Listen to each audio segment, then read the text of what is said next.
Hi, third grade. Welcome back. We are ready for chapter 26 of James and the Giant Peach. And right there, front and center, before I start reading, you can see the fur coat that Flash is wearing. He's getting quite hairy with all that algae. I maybe need to figure out how to give him a little algae cut. While we're in quarantine here, I may have to give him a home haircut. We'll have to figure that out. If you remember from chapter 25, the centipede was entertaining everyone with song and dance on top of the peach as they're floating along in the sky. And he's making fun of everyone from Aunt Sponge and Spiker. And then he was, of course, singing about just kind of a fun, silly song.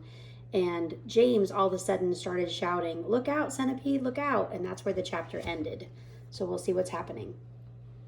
The centipede, who had begun dancing wildly around the deck during this song, had suddenly gone too close to the downward curving edge of the peach, and for 3 awful seconds he stood teetering on the brink, swinging his legs frantically in circles in an effort to stop himself from falling over backward into space. But before anyone could reach him, down he went.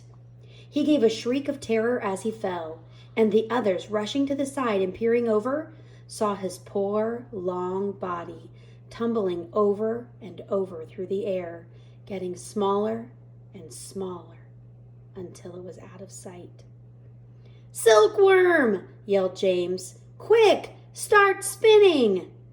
The silkworm sighed, for she was still very tired from spinning all the silk for the seagulls, but she did as she was told. "I'm going down after him," cried James, grabbing the silk string as it started coming out of the silkworm and tying the end of it around his waist. "The rest of you, hold on to Silkworm so I don't pull her over with me. And later on, if you feel 3 tugs on the string, start hauling me up again." He jumped and he went tumbling down after the centipede, down, down, down toward the sea below. And you can imagine how quickly the silkworm had to spin to keep up with the speed of his fall. "We'll never see either one of them again," cried the ladybug. Oh dear, just when we were all so happy, too."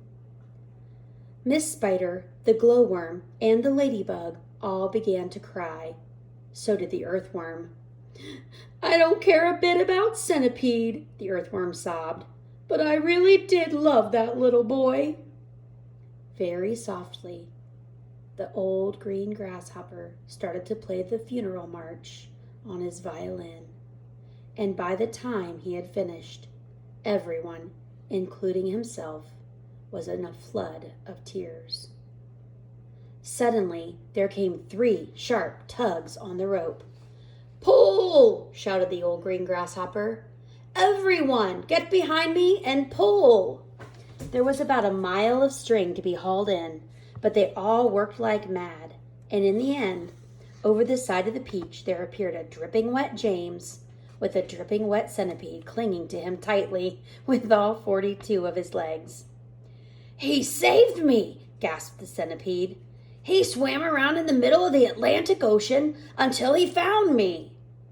"My dear boy," the old green grasshopper said, patting James on the back, "I do congratulate you." "My boots!" cried the centipede. "Just look at my precious boots. They're ruined with water." "Be quiet," the earthworm said. "You're lucky to be alive." "Why are we still going up?" asked James. "Oh, yes, we certainly are," the old green grasshopper said. "And it's beginning to get dark." "I know. It'll soon be night." "So why don't we all go down below and keep warm until tomorrow morning?" Miss Spider suggested. "No," the old green grasshopper said. "I think that would be very unwise. It will be safer if we all stay up here through the night and keep watch. Then, if anything happens, we shall anyway be ready for it." Wonder what could happen floating through the night on a giant peach. with seagulls pulling you along. We'll have to wait till chapter 27.